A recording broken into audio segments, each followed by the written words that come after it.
student arraan tana chemistry kutaa sagalii lama tuqaa takka jaha significant figure kajurraa kaanee kan wajjin ilaallu ta'a. Barattoota keenya arraan tana chemistry kutaa sagalii lama tuqaa takka jaha significant figure kajurraa kaanee wajjin kan ilaallu ta'a jechuudha.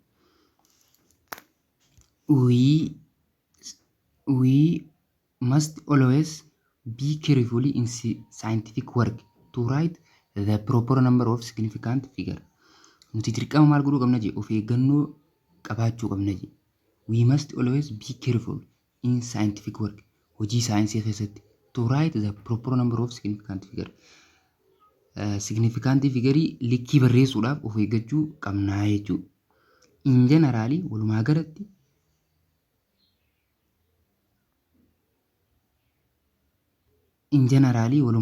jechuudha. In general it is fairly easy to determine how many significant figure a number has by using the following rules. Seera armaan gadii kana fayyadamnee jechuudha. Lakkoomsi tokko significant figure meeqa qaba kajuu salphatti adda baafachuu dandeenya jechuudha. Seerri tokkoffaan any digit that is not zero is significant. Lakkoomsi feete ka zeeroon ta'in maali significantiidha jechuudha. Fakkeenyaaf zus 845 meeqa kun 845 meeqa takka lama sadii kanaafuu meeqa qaba haas sirii significant figure qabaa jechuudha. Yoo feete kanas fudhadhu kattaanus takka tuqaa lama sadii afur kiloogiraam haas 4 significant figure takka lama sadii afur maaliif jennaan zeeroon taane lakkoomsi zeeroon ta'in kamiyyuu maali significantiidha jechuudha. Seerri tokkoffaan kanaafuu kun meeqa sadii sirii significant figure qabaa kunoo 4 significant figure qabaa jechuudha. Lammaffaan zero between non-zero digit are significant.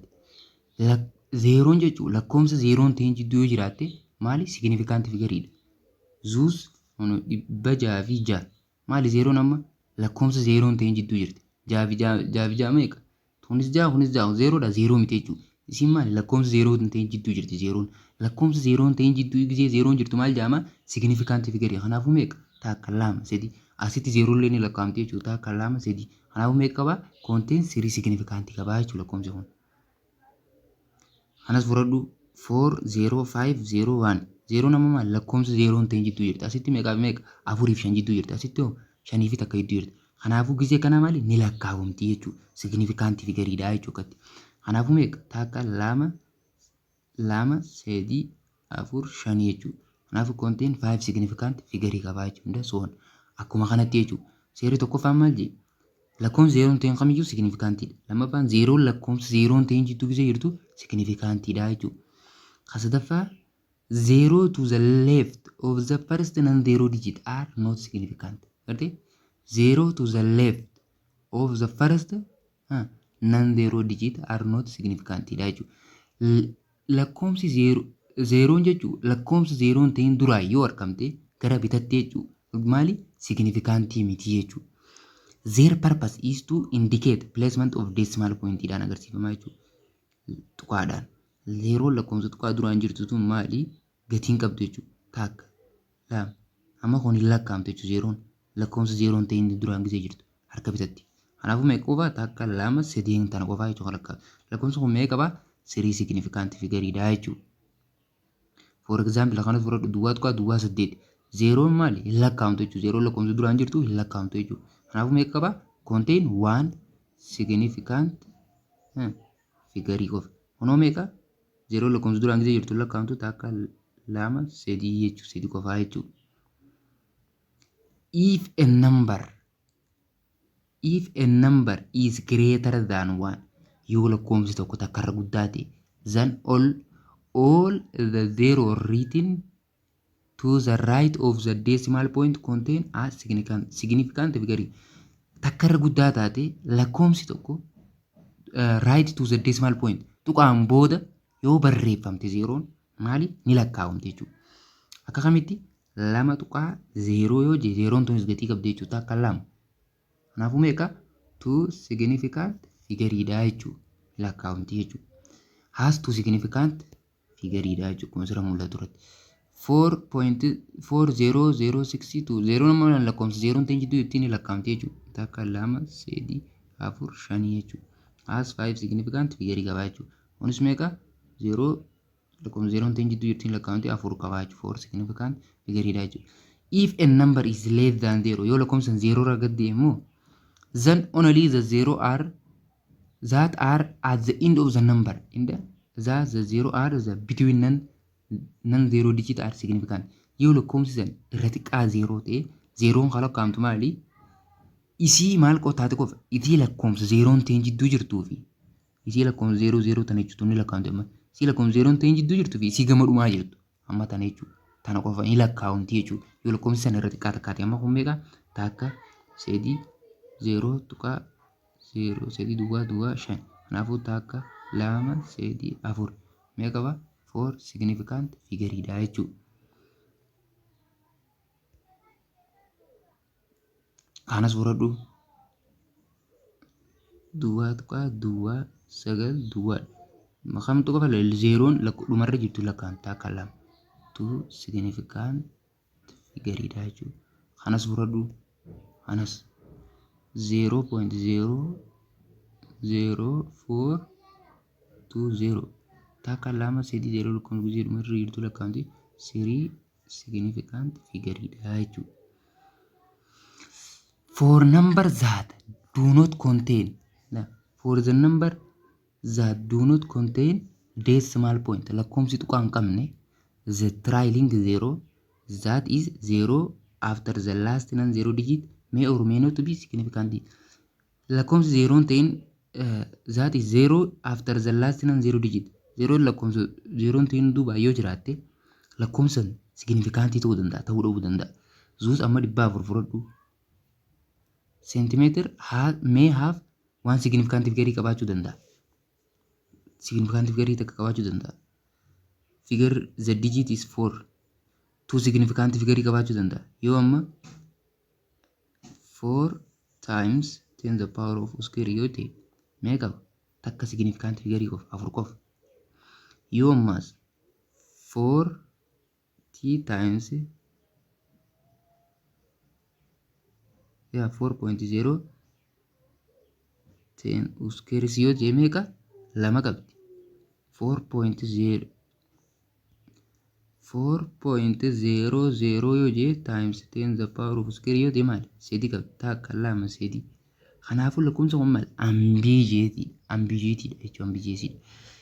Two significant figure yoo 40 ta'e 3 significant figure yoo 400 ta'e we cannot know which is correct without more information osoo argatiin by using scientific notation. However, we avoid this ambiguity. In the particular case, we can express the number 400 kan akkatti ibsuu ni dandeenya. Yoo 400 akkatti 4 times 10 the power of square jennee ibsine takka qofa qaba one significant figure. Ammas 400 for one significant 4.0 times 10 the power of square yoo jenneenis takka lama two significant figure. Ammas 400 sana akkamitti ibsuu dandeenya 4.00 times 10 the power of square jennee ibsuu dandeenya takka lama sedii 3 significant figure. Kanaafuu lakkoofsi kun maal ambiguity dha jechuudha lakkoofsi kanaaf. A second set of rules specify how to handle significant figure in calculation keessatti akkamitti fayyadamna kajuu ilaallaa jechuun lammaffaan seera lama qabaa tokko in addition xiyyeeffannaa irra kan qabdu mikatan irratti. In addition in the subtraction batana irratti illee dhufuu danda'a waan ta'eef. In addition in the subtraction the answer cannot have more digit to the right of the decimal point than either of the original number. Ida'uu fi hir'isuu irratti deebisaan maal ta'uu qaba jira. The answer cannot have more digit to the right of the decimal point. Tuqaan boodatti maal qabaachuun qabu jee digitii hedduu qabaachuun qabu jee. Zaan isa kamirra either of the original number lakkoofsa original sanarra tuqaan booda digitii hedduu qabaachuun qabu addition fi subtraction irratti seera tokkoffaan. Consider this example kana laalii jira.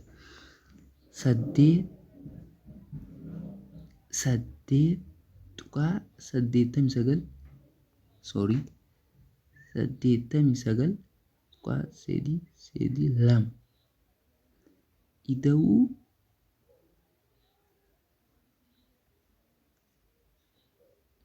takka tuqaa takkaati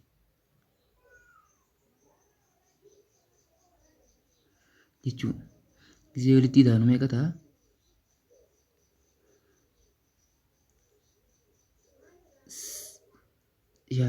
Sagal lama sadii mana meeqa? Afur tuqaa sagal ida'uu takkaa 10 barreeffamne 89 tuqaa sadii lama ida'uu takka tuqaa takkaati. 2 sadii 4 sagal ida'uu takkaa 0dha. Sagal ida'uu takkaa 10 barreeffamne 0 barreeffamne takkabna sagal. Lakkoofsa kun meeqa? Kun meeqa amma signifikaa wanni tuqaan booda meeqa qaba? Takka lama sadii kunoo takka qofa qaba. Maal jeesitti in addition in the subtraction. The answer cannot have more digit to the right of the decimal point. Tuqaan booda digiitii hedduu qabaachuun qabu.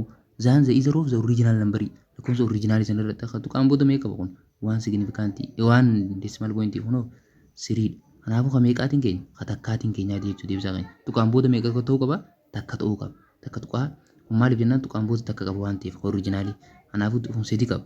Kanaafuu deebisaan keenya tuqaan booda meeqa qabaachuu qaba? Takka qabaachuu qaba. Kanaafuu meeqa keenya ree 90 tuqaa meeqa tuqaan booda meeqa jenne takka qabaachuu qaba. 90 tuqaa afur duubaan jiru meeqa? Sadii. Silaa afur duubaan jiru kun 5 ol ta'e greater than 5 ta'e asirratti akka dabalama afur irratti. Kanaafuu lakkoofsa kun meeqa taaree deebisaan 90 tuqaa afur qofa ta'a jechuudha. Maaliif jennaan tuqaan booda isa oriijinaaliin kun takka qaba waan ta'eef takkaa ol dabaluu hin qabu jechuudha. Deebisaan kee akka kaayamaa jechuudha. Isa lammaffaa kanarraa gisee hir'isinee meeqa argamna? Kun ammoo tuqaan booda meeqa qaba? Takka lama sadii qaba. Kunoo takka lama qaba. Kanaafuu tuqaan booda meeqa qabaachuu qaba? Deebisaan kee lama qabaachuu qaba. Takka tuqaa sagal torba tuqaan booda lamatti deebisa. Takka tuqaa sagal torba boodaan ka jiru meeqa?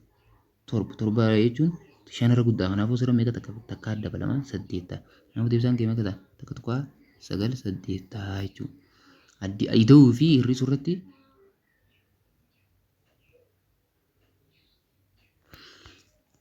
ida'uu fi hir'isuu irratti maal ta'uu qaba? Tuqaan booda isa oriijinaalii sanarra qabaachuu hin qabu jechuudha.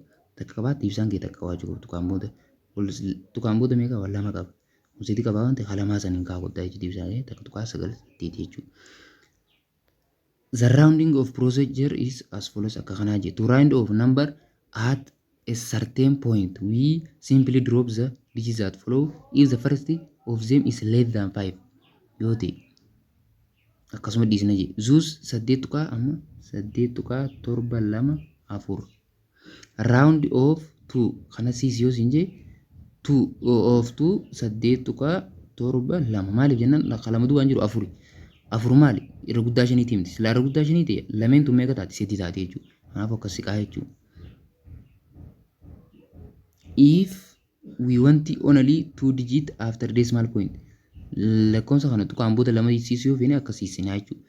If the first digit the following the point of rounding off is equal to or greater than 5 lakkoofsi siisamu shanirraan guddaa yookaan shaniin siisamuu deemu san equal to or greater than 5 yoo ta'e we add 1 takka irratti daballaa jechuudha. To the preceding digit isaa san dursee jiru san irratti amma 8 tuqaa 7 2 7 kana gara tuqaan booda lama siis yoo siin jee 8 tuqaa 7 3 maaliif ta'e kan lama duubaan jiru meeqa? Torba maali? Greater than 5 yoo ta'e lakkoofsa isa dura jiru waan irratti akka dabalataa jechuudha. Kanaafuu meeqa siqaa 8 tuqaa 7 3 ta'a jechuudha. Kan adda baafachuu qabdanii jechuudha. In multiplication seerii lammaffaan in multiplication and the division the number of significant figure in the final product or quotient is determined by the original number that has smallest number of significant figure. Kariif maal decimal point. Kun ammoo significant figure xiqqaa qabaachuu qabaa jee. Smallest number of significant figure qabaachuu qabaa jee. By the original number that has the smallest number of significant figure. Deebisaan kee kamirra final product kee maal ta'uu qaba jee. Isa smallest significant figure qabaatuun walqixa ta'uu qabaa jee. Kana jechuun baay'isuu fi hiruu keessatti the number of significant figure in the final product or quotient. Deebisaan kee kadhumaa san ka quotient yookaan baay'isuu yookaan ka hiruu san maaliin murteeffama? By the original number of significant by the original number that has smallest number of significant figure qabuun murteeffamaa jiru. Fakkeenyaaf the following example illustrates this rule. 2.8 baay'isuu 4.50 osoo san hin seeniin dura lakkoofsa kun meeqa qaba significant figure ka jiru laallachuu qabda. Takka 2 2 significant figure takka 2 3 4 5 5 significant figure. Deebisaan kee yoo tam ta'u qaba isa xiqqaa qabu 2 significant figure qabaachuu deebisaan kee. Kanaafuu deebisaan keenya meeqa nu dhufe 12.6 takka duwwaa 9 2 meeqa qaba significant figure takka 2 3 4 5 6 7. Deebisaan kee meeqa qabaachuu qofa qaba 2 qofa qabaachuu qaba. Akkamiin siistaree 2 siisiin jaatu significant figure qofa qabaachuu qabaa jee deebisaan kee. Kanaafuu 2 booda hanga jirtu meeqa 6 6 jechuun meeqa greater than 5. Kanaafuu deebisaan kee meeqa ta'a 13 ta'a jechuudha. 13 jechuun meeqa takka 2 tu significant figure qabaachuu deebisaan kee. Kanaafuu meeqa ta'a 13 ta'a jechuudha. Akkasiisamaa jechuudha baay'isuu fi hiruu irratti. Lammaffaa 6.8 hiruu takka 2.04 gisee hirtee meeqa sii dhufu duwwaa 6 takka 3 8 8 7 8 9 takka 2 3 qaba significant figure hunoo 3 dha hunoo 5 deebisaan kee meeqa ta'uu qaba 3 qofa ta'uu qaba. Kanaafuu duwwaa 6 takka maali duwwaan gisee 0 dura lakkoofsa dura jirtu ni saaphamtu waan ta'eef takka 2 3 qofa ta'uu qaba jechuudha. Kanaa jechuudha deebisaan kee akkasiisu itti qabda jechuudha. Keep in the mind that exact number obtained from definition. Sammuu keessa qabadhu jaa such as takka fitii 12 inchii where is 12 is exact number lakkoofsa kanaa kun lakkoofsuma akkanatti lakkaa'amu ni beekama jechuudha. Lakkoofsa tokko barattoota kilaasii fa'aa kun ammoo exact number dha. Or by counting number of objects can be considered to have an infinite number of significant figure infinite dha jechuudha. Dhaabbataa qabaa jechuudha. Ka dhaabbataan taane qabaa jechuudha itti fufaadha. Significant figure meeqa baasiin jaalakkoomsa kun takka determine the number of significant figure the following measurement kana kun meeqa takka 2 3 significant figure 3 n because each digit is non zero digit lakkoofsa 0 hin ta'in kamuu significant figure dha. Kunoo takka 2 3 0 gisee lakkoofsa 0 hin ta'in jittuu jiru significant figure takka 2 3 qaba 3 significant figure kunoo 3 significant figure kunis 2 significant figure being series because 0 between non zero digit are significant. Khasad sadafan siin duwwaa tuqaa 7 takka 4 duwwaa lakkoofsa duraanii saaphamtu takka 2 3 because 0 to the left of the first non zero digit do not contain significant figure hin qabdu jechuudha. Kanaafuu 3 unoo 2 unoo takka 2 3 4 unoo nambijeesii dha jechuudha. Exercise 2.5 significant figure determine the number of significant figure in each of the following measurement. Lama qaba kanuma laaltee murteessuu dandeessu seera qofa dubbisnaan tu significant figure dha. 0 lakkoofsa 0 ta'in jidduu gisee jirtu maali significant figure dha. 4 significant figure dha. No 3 significant figure dha. Maaliif jennaan 0 lakkoofsa duraan gisee jirtu hin saaphamtu jechuudha. No 2 significant figure dha. 7 times 10 the power of 4 1 ta'e lameen tan qofa isaafamtu significant figure dha. Kunoo ambijjeesii dha jechuudha. Arithmetic operation carry out the following arithmetic operation to the correct number of significant figure itti barreessii jedha. Amma kanarraa 2 fi 3 hojjennu ni gaa isa tokkoffaa kana fudhata akka 0.25 4.1 plus 0.1983 amma imaal seera kun ida'uu fi hir'isuu maal jenna maal laallata tuqaan booda meeqaa jira akka jiru laallatu qabna hiruu fi baay'isuu irratti significant figure meeqa qaba significant figure xiqqaa qabuun keenya deebisaa keenya Kanarratti immoo kan tuqaan booda xiqqaa qabuun keenya jechuudha. Kan tuqaan booda meeqa qaba? Takka qaba kunoo. Takka 2 3 4 deebisaan keenya meeqa qabaachuu qaba? Tuqaan booda takka qofa qabaachuu qaba. Kanaafuu deebisaan keenya kana gisee kanatti hidhaate meeqa ta'a? Is equal to 0.254 kun ammoo tuqaan booda meeqa qaba? Takka 2 3 4. Kanaafuu deebisaan keenya meeqa qabaachuu qaba? Tuqaan booda takka qofa qabaachuu qaba jechuudha. Meeqa siisinarree 2 boodaan kan jiru meeqa? 9. 9 jechuun 9 jechuun 5 irra guddaa. Kanaafuu lamaan tana meeqa godhu? 3 godhaa jechuudha. Takka 254.3 dha jechuudha. Deebisaan keenya kana ta'a jechuudha. Kun maal ida'uu fi hir'isuu irratti kana laallattaa jechuudha. Lammaffaallee yoo feene 6.6 hir'isuu 3 takka 3 tuqaan booda immoo kun meeqa? Takka 2 3 kunoo takka 2 deebisaan keenya meeqa qabaachuu qaba? Tuqaan booda 2 ta'uu qaba jechuudha. Kanaafuu deebisaan keenya meeqa? 6.4 7 7 kun tuqaan booda meeqa? Takka 2 3 kanaafuu meeqa qabaachuu qaba? Deebisaan keenya tuqaan booda 2 ta'uu qaba. Tuqaan booda 2 ta'uu qaba waan ta'eef 6.4 7 torba duubaan kan jirtu meeqa? 7 jira. 7 jechuun 5 irra guddaa. Kanaafuu 5 8 siisaa jechuudha. Kanaafuu 6.4 ta'a jechuudha. Kanaa jechuudha sirrii ida'uu irratti fi hir'isuu irratti. Baay'isuu irratti hoo 8 takka 6 baay'isuu 5.3 kana gisee baay'isuu meeqa ta'a? 4 takka 0 9 0 5 6 8 tuqaan booda amma kun signifiikaantiif garii takka 2 3 qaba. Kunoo takka 2 3 4 5 kanaaf 8 qofa qabaachuu qaba. 4 takka tuqaa 9 duwwaan duwwaa jira waan ta'eef 9 qofa si ka'a jechuudha. Kanaafuu takka 2 3 jechuudha. Kanaa jechuudha seerri. Okay, student har'aan tanaa asirra nu ga'a.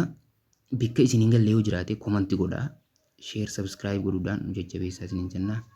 Goodbye.